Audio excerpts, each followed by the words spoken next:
बिस्मिल्लाहिर्रहमानिर्रहीम। बच्चा, हमारे आज का लेक्चर है एटॉमिक ऑर्बिटल हाइब्रिडाइजेशन। आप जानते हैं कि एटॉमिक ऑर्बिटल हाइब्रिडाइजेशन एक इंतहाई इम्पॉर्टेंट लेक्चर है, इसलिए इसको बाकायदा अलहदा से सेपरेट वीडियो में रिकॉर्ड किया जा रहा है ताकि आप एटॉमिक ऑर्बिटल हाइब्रिडाइजेशन का कंसेप्ट अच्छी तरह से समझ सकें। तो बच्चों, आज का हमारा लेक्चर स्टार्ट होता है एटॉमिक ऑर्बिटल हाइब्रिडाइजेशन की ज़रूरत पर। तो देखें, एटॉमिक ऑर्बिटल हाइब्रिडाइजेशन दर हकीकत वैलेंस बॉन्ड थ्योरी की मॉडिफिकेशन है और इसीलिए इसका नाम रखा गया है डायरेक्टेड वैलेंस बॉन्ड थ्योरी। बेटा, वैलेंस बॉन्ड थ्योरी हमने पिछली वीडियो में डिस्कस किया था।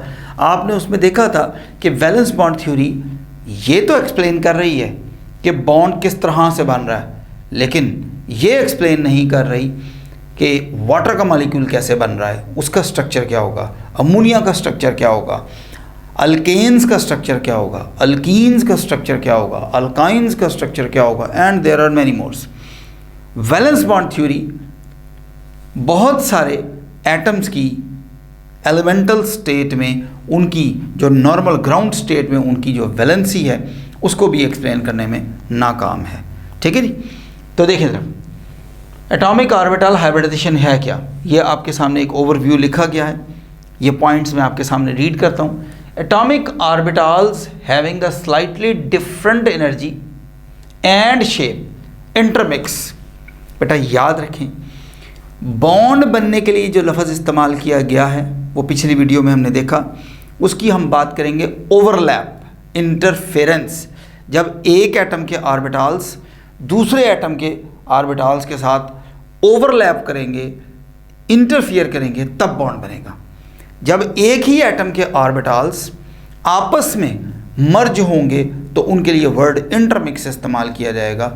बॉन्ड इसके लेटर स्टेजेस में डेवलप होगा।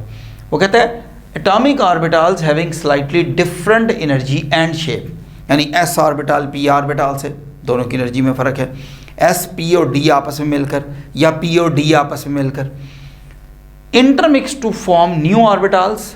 और इन न्यू ऑर्बिटल्स का नाम क्या रखा गया बच्चों? Hybrid orbitals. हाइब्रिड ऑर्बिटल क्यों रखा गया? Because they retain the properties of the rather I should say, retain का लफ्ज़ नहीं आएगा, they possess the properties of their parent orbitals, यानी उनमें कुछ एस ऑर्बिटल की खसूसियात होंगी और कुछ पी ऑर्बिटल की प्रॉपर्टीज़ होंगी, जो कि हम बाद में देखेंगे। Hybrid orbitals are different in shape and energy from their parent orbital. ये बड़ी इंपॉर्टेंट बात है, यानी जिस तरह की शक्ल पेरेंट ऑर्बिटल की होगी, एस ऑर्बिटल स्फेरिकल सिमेट्रिकल होता है, पी ऑर्बिटल डम्बल होता है, जबकि एस पी हाइब्रिड ऑर्बिटल आपके सामने मेरे अकब में इस तरह से बना हुआ नज़र आ रहा है। ये देखें, ये एस पी हाइब्रिड ऑर्बिटल है। ठीक है, ये ब्लैक कलर का एक एस पी हाइब्रिड ऑर्बिटल है और ये ब्लू कलर का एक और एस पी हाइब्रिड ऑर्बिटल है। इनके जंक्शन पर यानी न्यूक्लियस मौजूद है। Hybrid orbitals possess a specific geometry. Specific geometry का क्या मतलब हुआ जी? कि s p hybrid orbital linear geometry show करेंगे, sp2 hybrid orbitals triangular planar geometry show करेंगे, जबकि sp3 hybrid orbital tetrahedral geometry को शो करते हुए नजर आएंगे, जैसा कि आपको नजर आ रहा है। ठीक है जी। Hybrid orbitals are degenerate. ये बड़ी इंपॉर्टेंट बात है, यानी हाइब्रिड ऑर्बिटल्स दो बनेंगे, वो दोनों आपस में डीजेनरेट होंगे, एनर्जी उनकी बराबर होगी। हाइब्रिड ऑर्बिटल्स चार आपस में बनेंगे, उन चारों की एनर्जी आपस में बराबर होगी। हाइब्रिड ऑर्बिटल्स बेटा पांच बनेंगे, उन पांचों की एनर्जी आपस में बराबर होगी। जैसे ये देखें, मेरे अकब में मैंने एस और पी को इंटरमिक्स करके एस पी हाइब्रिड ऑर्बिटल बनाया है, तो इन दोनों की एनर्जी बराबर है। एनर्जी बॉटम से टॉप की तरफ इंक्रीज होती नज़र आ रही है। नंबर ऑफ हाइब्रिड ऑर्बिटल्स, कितने हाइब्रिड ऑर्बिटल बनेंगे? 4 बनेंगे, 5 बनेंगे, 15 बनेंगे, 20 बनेंगे। बहुत आसान बात है।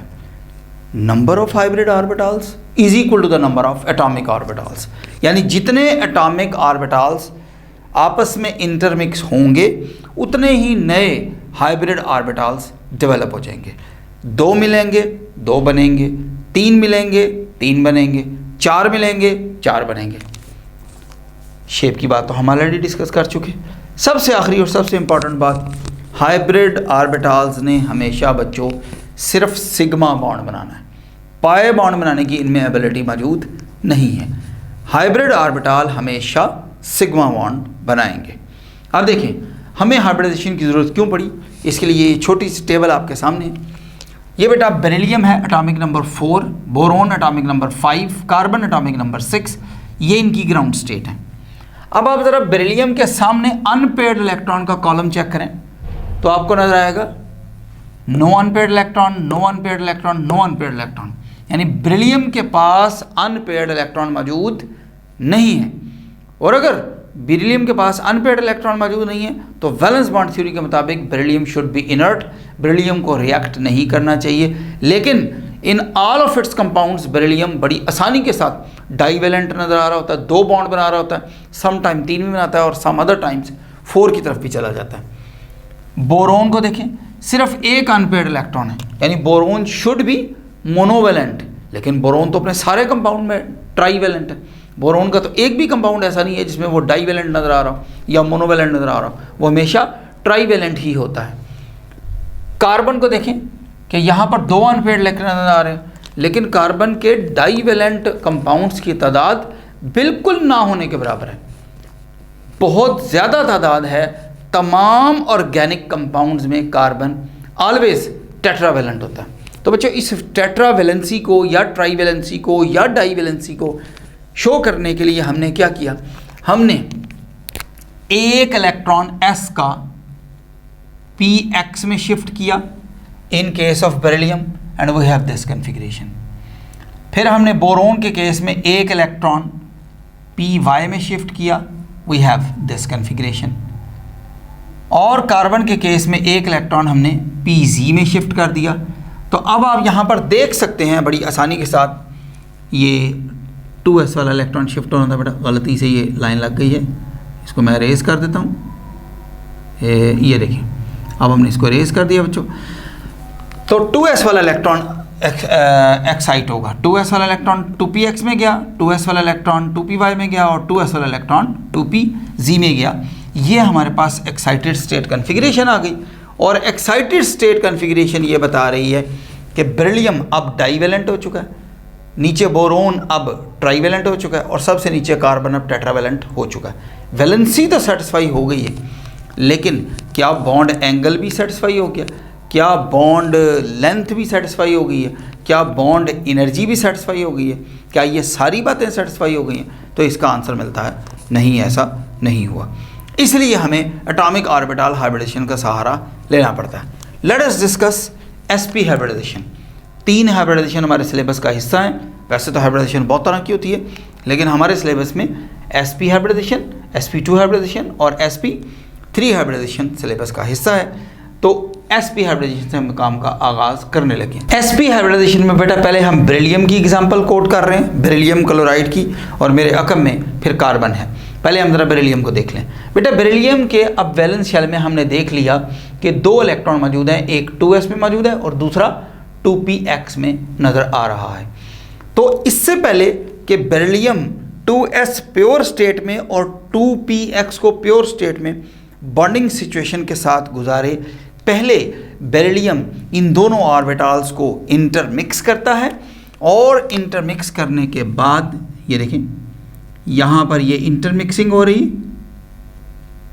ये ऑर्बिटल्स आपस में इंटरमिक्स होंगे। चूंकि 2 ऑर्बिटल आपस में इंटरमिक्स हो रहे हैं इसलिए 2 ही ऑर्बिटल्स बनेंगे और दोनों का नाम क्या होगा, sp हाइब्रिड ऑर्बिटल्स। क्योंकि sp हाइब्रिड ऑर्बिटल का ताल्लुक लीनियर ज्योमेट्री से है इसलिए इसको लीनियर हाइब्रिडाइजेशन भी कहते हैं। जबकि 2py ऑर्बिटल और 2pz ऑर्बिटल यहाँ पर ड्रा करेंगे तब भी ठीक है, ना भी ड्रा करें तब भी ठीक है, क्योंकि खाली ऑर्बिटल हैं उनको वहीं पर रहने दें। अभी देखें ये शेप की शक्ल में ड्रा किया गया। आप जानते हैं कि s ऑर्बिटल 1s हो या 2s हो या 3s हो या 4s हो, कोई सा भी ऑर्बिटल हो वो स्फेरिकल सिमेट्रिकल होता है। जबकि 2px ऑर्बिटल या 2py ऑर्बिटल या 2pz ऑर्बिटल, इनकी ओरिएंटेशन तो फ़र्क है लेकिन ये तीनों ऑर्बिटल क्या हैं बच्चों, डम्बल शेप है। तो ये डम्बल शेप एक ऑर्बिटल आ गया, ये 2s ऑर्बिटल आ गया। यहाँ पर इस डायग्राम में जो ऊपर ब्लू कलर में ड्रा की गई है इसमें एनर्जी का कॉन्टेक्स्ट दिखाया गया है कि हाइब्रिड ऑर्बिटल की एनर्जी 2s और 2px दोनों से डिफरेंट है, आपस में बराबर है लेकिन इन दोनों से डिफरेंट है।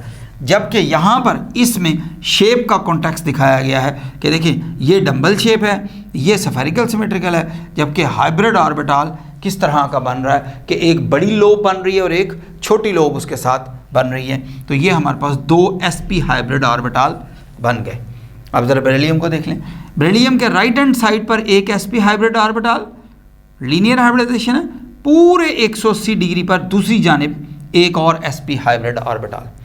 अगर हम बेरिलियम क्लोराइड के मॉलिक्यूल को एक्सप्लेन करने जा रहे हैं तो देखें ज़रा कि एक क्लोरीन अपना 3pz ऑर्बिटल और दूसरा क्लोरीन भी अपना 3pz ऑर्बिटल इस्तेमाल करेगा for the bond formation.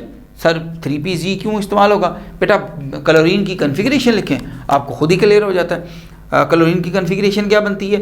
17 electron उसके अंदर मौजूद होते हैं, 1s2 2s2 2p6, यहाँ तक 10 इलेक्ट्रॉन हो गए, ठीक है जी।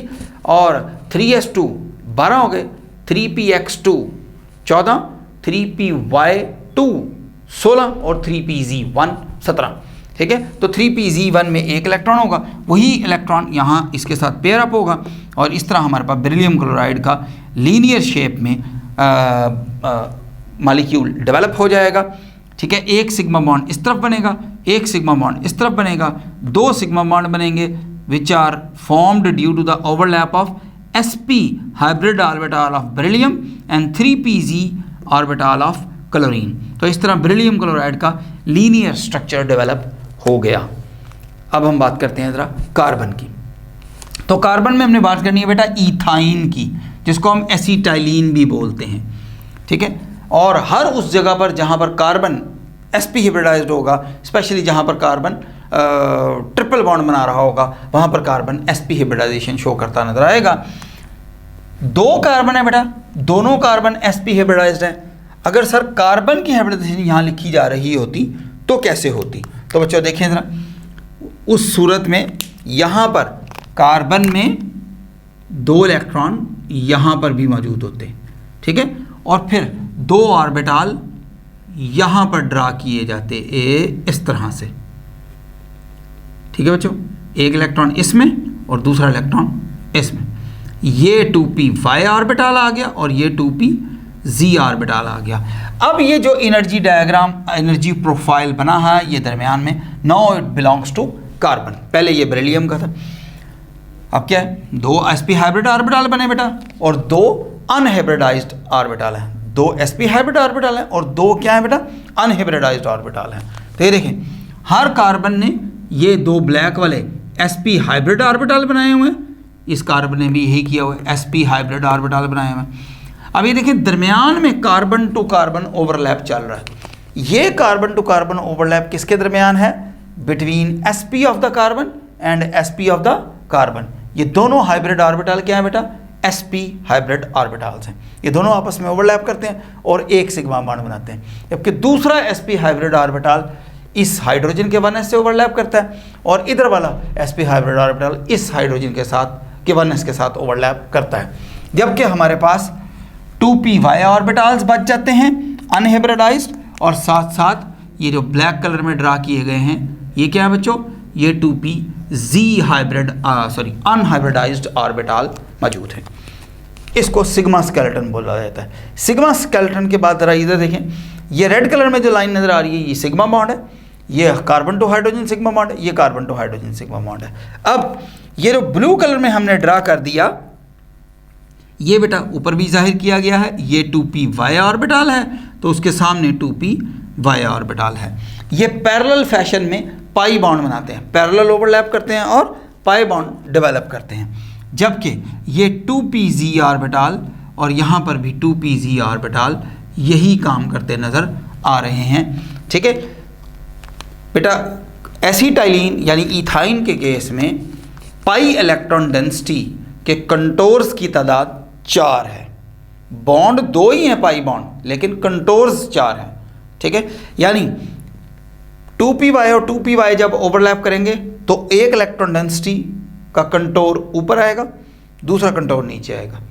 एक इलेक्ट्रॉन डेंसिटी का कंटोर इसके बैक जाएगा 2pz के ओवरलैप से, और एक हमारे सामने होगा, ठीक है, 2pz के ओवरलैप से। इस तरह टोटल 3 बॉन्ड बनेंगे। एक सिग्मा और 2 पाई बॉन्ड, और इस तरह हमारे पास ये एसिटाइलिन का स्ट्रक्चर डेवलप हो जाएगा।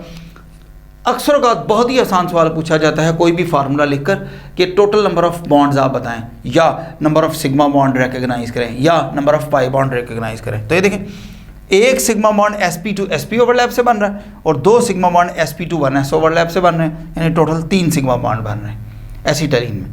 जबकि एसिटाइलिन के पाई बॉन्ड्स की तादाद कितनी है बेटा? 2 है, एक pg और pg के दरमियान बनेगा और दूसरा py और py के दरमियान बनेगा। ये थी बेटा sp हाइब्रिडाइजेशन। ठीक है, जब भी कार्बन एक कार्बन एटम 2 सिग्मा बॉन्ड बनाता नजर आएगा वो sp हाइब्रिडाइज्ड होगा। ठीक है बच्चों, ये है जनाब sp hybridisation. Let us proceed towards sp2 hybridisation. तो बेटा sp2 हाइब्रिडाइजेशन के सिलसिले में हमारे पास 2 स्ट्रक्चर हैं फर्स्ट ईयर में और एक स्ट्रक्चर है सेकंड ईयर का। तो ये देखें, BF3 पहले एक्सप्लेन किया जाएगा इंशाल्लाह अज़ीज़, और उसके बाद हम ईथीन या इथाइलिन के स्ट्रक्चर की बात करेंगे। तो बच्चों देखें, बोरोन के केस में अगर ग्राउंड स्टेट कन्फिग्रेशन देखी जाए तो उसके पास एक अनपेयर्ड इलेक्ट्रॉन है। तो हमने क्या किया, इस एक अनपेयर्ड इलेक्ट्रॉन में से ये जो 2s वाला इलेक्ट्रॉन इसको प्रमोट किया, ये यहाँ पर चला गया, तो हमारे पास 3 अनपेयर्ड इलेक्ट्रॉन आ गए। 3 पे अनपेयर्ड इलेक्ट्रॉन ट्राइवेलेंसी को तो एक्सप्लेन करते हैं, लेकिन जैसे कि बोरोन में 120 डिग्री एंगल होता है, इस बात को ये एक्सप्लेन नहीं कर सकते कि अगर हम यहीं पर बॉन्ड बना दें 2px और 2pz ऑफ फ्लोरीन और फिर यहाँ पर बॉन्ड बना दें तो 2px और 2py आपस में 90 डिग्री पर मौजूद हैं, तो 2 एंगल 90 डिग्री के हो जाएंगे और तीसरे का पता ही नहीं चलेगा, क्योंकि s तो स्फेरिकल सिमेट्रिकल होता है, यानी एंगल एक्सप्लेन नहीं हो रहा और एनर्जी भी एक्सप्लेन नहीं हो रही कि जी 2 बॉन्ड जो थे ना वो px और 2pz के दरमियान और फिर 2py और 2pz के दरमियान बन रहे हैं, जबकि एक 2s और किसके दरमियान बन रहा है जी? 2pz के दरमियान। वैसे भी सिमेट्रिकल ऑर्बिटल्स के दरमियान बॉन्ड बनता है, इस तरह तो बॉन्ड बन ही नहीं सकता जिस तरह बताया जा रहा है। मीन्स कि कुछ भी बात एक्सप्लेन नहीं हो रही without under consideration of the sp2 hybridisation. तो चूंकि sp2 हाइब्रिडाइजेशन बेटा ट्राइंगुलर प्लेनर ज्योमेट्री से रिलेटेड है, इसलिए ये लिख दिया गया ट्राइंगुलर प्लेनर। ये देखें 2s में एक इलेक्ट्रॉन है, 2px में एक इलेक्ट्रॉन है, 2py में एक इलेक्ट्रॉन है। इससे पहले कि बोरोन बॉन्ड बनाए, बोरोन ये यहाँ पर हाइब्रिडाइज होता है इस तरह से कि एक s और 2p आपस में हाइब्रिडाइज होते हैं और हाइब्रिडाइज होने के बाद sp2 हाइब्रिड ऑर्बिटल्स बनाते हैं। कितने ऑर्बिटल्स बनाएंगे? बड़ी सिंपल सी बात है, 1 2 3 ऑर्बिटल्स आपस में इंटरमिक्स हो रहे हैं, 1 2 3 ऑर्बिटल्स नए डेवलप हो जाएंगे। ये देखें 2s 2px 2py ये तीनों आपस में इंटरमिक्स हो रहे हैं, इनकी शेप और इनकी ओरिएंटेशन देख सकते हैं, जबकि उसके मुकाबले में, उसके कंट्रास्ट में, उसके कंपैरिजन में ये तीनों sp2 हाइब्रिड ऑर्बिटल डेवलप हो रहे हैं। सिर्फ डिफरेंट कलर में इसलिए ड्रा किए गए हैं ताकि आपको पहचानने में ज़रा आसानी हो जाए। ठीक है, ऑल्दो ये तीनों ऑर्बिटल्स डीजेनरेट हैं, जैसे कि पहले जिक्र किया गया है, ये ओरिएंटेशन में डिफरेंट हैं, लेकिन इनकी डायरेक्शन है ना वो इनकी जो शेप है वो बिल्कुल सेम है। ठीक हो गई। अब चूंकि एक s और 2p आपस में मिल रहे हैं, टोटल 3p ऑर्बिटल मिल रहे हैं, इसलिए बनने वाले हर ऑर्बिटल में 33% s कैरेक्टर होगा और 66.7% p कैरेक्टर होगा, जो नया ऑर्बिटल डेवलप होगा, यानी डायरेक्शनल कैरेक्टर इंक्रीज हो गया as compare to the sp hybridisation. तो देखें ये बोरोन के 3 sp2 हाइब्रिड ऑर्बिटल जो ब्लैक कलर में ड्रा किए गए हैं, और फिर फ्लोरीन के 3 2pz ऑर्बिटल्स जो कि अनपेयर्ड इलेक्ट्रॉन रखते हैं, ये ब्लू कलर में ड्रा किए गए हैं। इस तरह ये 3 सिग्मा बॉन्ड बना रहे हैं between sp2 of boron and 2pz of fluorine, और जिसकी वजह से हमारे पास ये ट्राइंगुलर प्लेनर स्ट्रक्चर डेवलप हो जाता है ऑफ BF3। यानी अब आप देख सकते हैं कि अगर हम हाइब्रिडाइजेशन का सहारा ना लेते तो ये बात एक्सप्लेन होने वाली नहीं थी। ठीक हो गया, ये एटॉमिक ऑर्बिटल हाइब्रिडाइजेशन की मदद से हमने sp2 हाइब्रिड ऑर्बिटल्स को एक्सप्लेन किया। Late us proceed towards the ethene और इथाइलिन। ईथीन या इथाइलिन में बेटा 2 कार्बन होते हैं, CH2 डबल बॉन्ड CH2 उसका फार्मूला होता है, आप जानते हैं। हर कार्बन यहाँ पर sp2 हाइब्रिडाइज्ड होगा। आप ज़रा देखें कि कार्बन के कॉन्टेक्स्ट में अगर यही बात की जाए तो यहाँ 2pz में एक इलेक्ट्रॉन आएगा। ये देखें, ये मतलब अब ये मैं इसको कार्बन में कन्वर्ट करने लगा हूँ, यहाँ 2pz में एक इलेक्ट्रॉन आएगा, और ये जो अनहाइब्रिडाइज्ड ऑर्बिटल है इसमें भी एक इलेक्ट्रॉन आ जाएगा। ये डायग्राम वैसी की वैसी रहेगी, ठीक है। ये नीचे BF3, इसको आप स्किप कर लें, अब इधर आ जाएं, ठीक है। यानी ये सारी बात करके यहाँ से और इस तरफ आ जाएं। ये देखें, ये एक कार्बन का sp2 हाइब्रिड ऑर्बिटल ये वाला, और ये दूसरे कार्बन का sp2 हाइब्रिड ऑर्बिटल। सबसे पहले ये आपस में ओवरलैप करते हैं और सिग्मा बॉन्ड बनाते हैं between sp2 of carbon and sp2 of the other carbon atom. इस कार्बन के पास अब 2 sp2 हाइब्रिड ऑर्बिटल बच गए जिन्होंने 1s के साथ ओवरलैप कर लिया। सिमिलरली इस कार्बन के पास भी 2 sp2 हाइब्रिड ऑर्बिटल बच गए जिन्होंने 1s के साथ ओवरलैप कर लिया, जबकि 2pz orbital of this carbon and 2pz orbital of the other carbon remain unhybridised, remain unpaired अभी तक। तो ये जो कुछ अभी तक आपके सामने बनाया गया, it is called as sigma skeleton. Sigma skeleton यहाँ पर ड्रा करके ये जो रेड कलर से बॉन्ड बनाए गए हैं ये सिग्मा बॉन्ड है, ठीक है।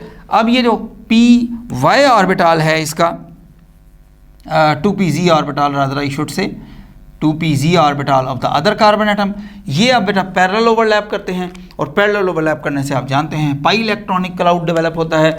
एक इलेक्ट्रॉनिक क्लाउड ऊपर डेवलप होगा, दूसरा नीचे डेवलप होगा, दो हिस्सों में डिवाइड होगा, बॉन्ड एक ही होगा लेकिन एनर्जी स्टेट्स आपको दो जगह नज़र आएंगी। एक रादर आई शुड से एनर्जी लेवल नहीं बल्कि इलेक्ट्रॉनिक कंटोर्स आपको दो जगह नज़र आएंगे, पाई और पाई यहाँ पर।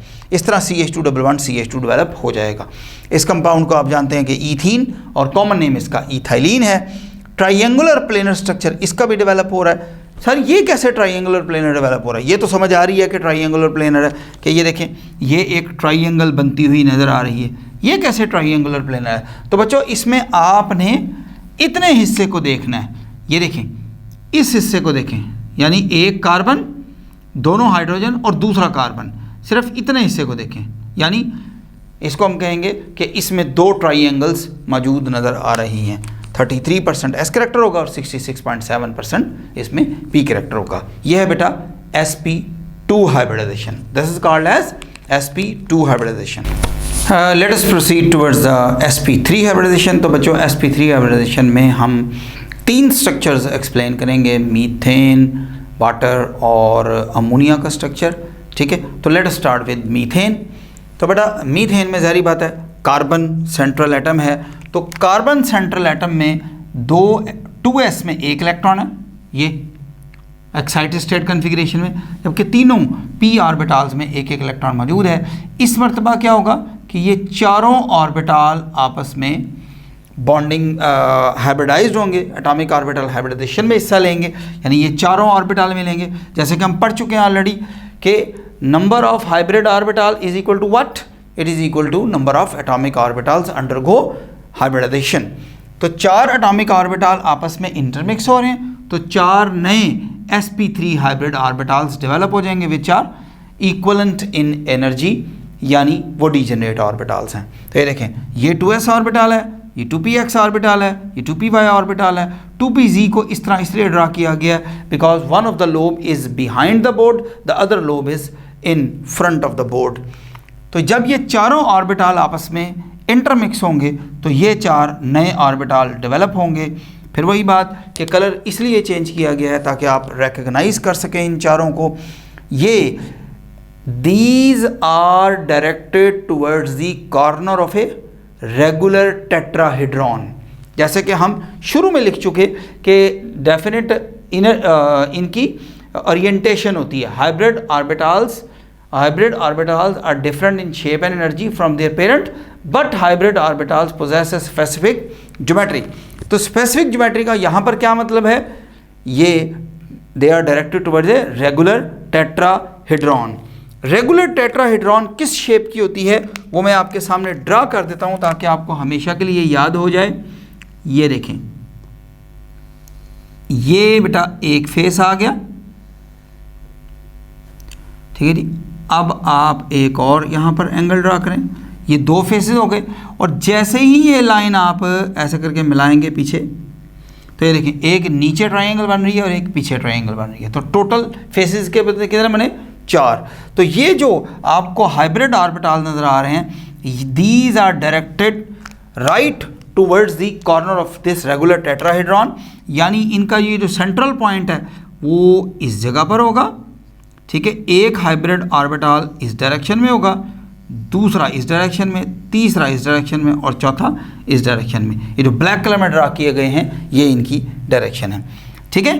तो इनमें से कोई एक जारी बात है बोर्ड से पीछे की जानिब जाएगा और कोई एक बोर्ड से सामने की जानिब आएगा, जबकि बाकी दो ऑर्बिटल्स प्लेन का हिस्सा होंगे। क्योंकि इसमें एक एस ऑर्बिटल और 3 पी ऑर्बिटल हाइब्रिडाइजेशन में हिस्सा ले रहे हैं, therefore each hybrid orbital contains 25% S character and 75% P character, जैसे कि ये नज़र आ रहा है आपको लिखा हुआ, ठीक है। तो बेटा हाइब्रिड ऑर्बिटल के मुतालिक 12 ये बात कही जा चुकी है कि इन्होंने सिर्फ सिग्मा बॉन्ड बनाना है। तो देखिए ज़रा, सबसे ऊपर मीथेन का स्ट्रक्चर लिखा गया। मीथेन में एक कार्बन के पास 4 sp3 हाइब्रिड ऑर्बिटल होंगे और चारों के पास एक एक अनपेयर्ड इलेक्ट्रॉन है, ठीक है। तो रिजल्ट क्या निकलेगा? रिजल्ट ये निकलेगा कि एक सिग्मा बॉन्ड यहाँ पर बनेगा, दूसरा सिग्मा बॉन्ड इस जगह पर, तीसरा सिग्मा बॉन्ड यहाँ पर और चौथा सिग्मा बॉन्ड इस जगह पर बनेगा, and they are at an angle of 109.5 degree. Exact अगर कहें तो 109 डिग्री 28 मिनट्स है, जिसको राउंड ऑफ करके 109.5 डिग्री लिखा जाता है और ये टेट्राहेड्रल होता है। बेटा ये जो वेज शेप है ये हमारी तरफ है और वो जो डॉटेड है वो बिहाइंड द बोर्ड है, ठीक है। जैसे कि वेस्पर वाले लेक्चर में ये बात डिस्कस हो चुकी है कि ये प्रोजेक्शन की शक्ल में ड्रा किया जाता है, तो इसलिए इस तरह नज़र आ रहा है आपको।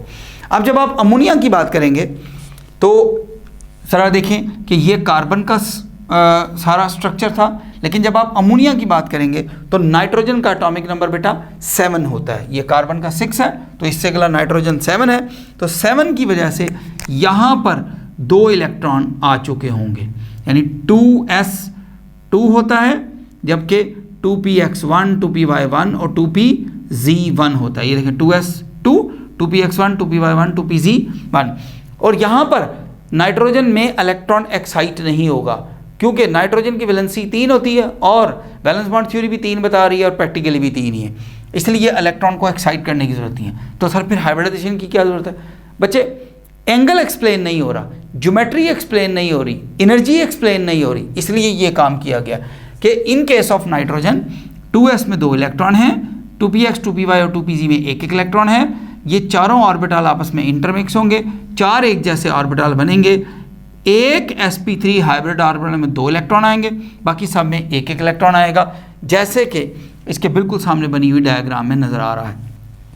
तो एक सिग्मा बॉन्ड यहाँ पर डेवलप हो जाएगा sp3 एंड 1s के दरमियान, एक सिग्मा बॉन्ड यहाँ पर डेवलप हो जाएगा बिटवीन sp3 एंड 1s, और एक और सिग्मा बॉन्ड यहाँ पर डेवलप हो जाएगा बिटवीन sp3 एंड 1s। तो कितने सिग्मा बॉन्ड बने? 3 सिग्मा बॉन्ड बने बिटवीन sp3 एंड 1s, जबकि ये जो लोन पेयर ऑफ इलेक्ट्रॉन नज़र आ रहा है वो एज इट इज़ वहाँ पर मौजूद है। अब इसी लोन पेयर की हल्की सी रिपल्शन की वजह से ये एंगल लिटिल बिट श्रिंक हो गया। It should be 109.5 degree, now it is 107 degree. अब इस बचे हुए स्ट्रक्चर का नाम क्या होगा? इसकी ज्योमेट्री अब भी टेट्राहेड्रल है, ये देखिए लिखा हुआ टेट्राहेड्रल हाइब्रिडाइजेशन, ठीक है, क्योंकि ज्योमेट्री में लोन पेयर को भी शामिल किया गया, लेकिन इसकी शेप में लोन पेयर को ओमिट कर दिया जाता है, तो इसलिए फाइनल शेप इसकी क्या बन रही है बच्चों? Trigonal pyramid. Trigonal pyramid, phosphine, PH3 और हाइड्रोनियम आयन, इस तरह बहुत सारे और मॉलिक्यूल हैं, ठीक है, SO3 नेगेटिव, ये सब ट्राइगोनल पायरामिड की शक्ल के बनते हैं। Let us talk about water molecule. तो बेटा वाटर मॉलिक्यूल में जब ऑक्सीजन की बात करेंगे इसी एनर्जी में डायग्राम में, तो ऑक्सीजन का एटॉमिक नंबर 8 हो चुका होता है और ऑक्सीजन के 8 एटॉमिक नंबर की वजह से एक इलेक्ट्रॉन यहाँ पर आ जाएगा, ठीक है, 2 इलेक्ट्रॉन यहाँ, 2 इलेक्ट्रॉन यहाँ, एक यहाँ और एक यहाँ। अब यहाँ पर भी 2 इलेक्ट्रॉन आ जाएंगे, यानी बनेंगे 4 sp3 हाइब्रिड ऑर्बिटल, और 4 sp3 हाइब्रिड ऑर्बिटल में, लेकिन अब यहाँ पर क्या होगा कि 2 sp3 हाइब्रिड ऑर्बिटल में एक एक लोन पेयर मौजूद होगा और 2 अनपेयर्ड इलेक्ट्रॉन के साथ होंगे, शेप ऐसी रहेगी। अब इधर आ जाएं वाटर पर। वाटर में देखें कि 2 हमारे पास सिग्मा बॉन्ड बनेंगे between sp3 of oxygen and 1s of hydrogen, और दूसरा भी बनेगा sp3 of oxygen and 1s of hydrogen, जबकि 2 लोन पेयर अपने sp3 हाइब्रिड ऑर्बिटल में मौजूद रहेंगे। यही लोन पेयर शदीद किस्म की रिपल्शन एग्जर्ट करेंगे आपस में भी, और बॉन्डिंग इलेक्ट्रॉन पेयर्स पर भी, जिसकी वजह से एंगल फर्दर श्रिंक होगा और एंगल फर्दर श्रिंक होने के बाद 104.5 डिग्री पर आ जाएगा। मीथेन में 4 सिग्मा बॉन्ड बने थे, अमोनिया में 3 सिग्मा बॉन्ड, जबकि वाटर में कितने बने हैं? सिर्फ 2 सिग्मा बॉन्ड। और ज्योमेट्री की बात करें तो फिर वही बात कि अभी तक टेट्राहेड्रल ही है, लेकिन अगर आप शेप की बात करें तो सिर्फ 2 एटम रह गए हैं जिन्होंने बॉन्ड बनाया हुआ है, 2 हाइड्रोजन एटम रह गए हैं, बीच में एक ऑक्सीजन है, जिसकी वजह से इसकी शेप अब एंगुलर या बेंट कहलाएगी। यानी अगर आप लोन पेयर को ओमिट करके बाकी स्ट्रक्चर देखें तो आपको ऐसा लगता है कि शायद ये मॉलिक्यूल लीनियर होना चाहिए था, लेकिन ये ऐसे मुड़ा हुआ है, इसलिए इसका नाम क्या बन गया? एंगुलर और बेंट। ये थी बच्चों हमारी एटॉमिक ऑर्बिटल हाइब्रिडाइजेशन की आज की वीडियो का लेक्चर। नेक्स्ट टाइम इंशाअल्लाह अज़ीज़ आपके साथ मुलाकात होगी मोलेक्युलर ऑर्बिटल थ्योरी के मुताबिक। अल्लाह हाफ़िज़।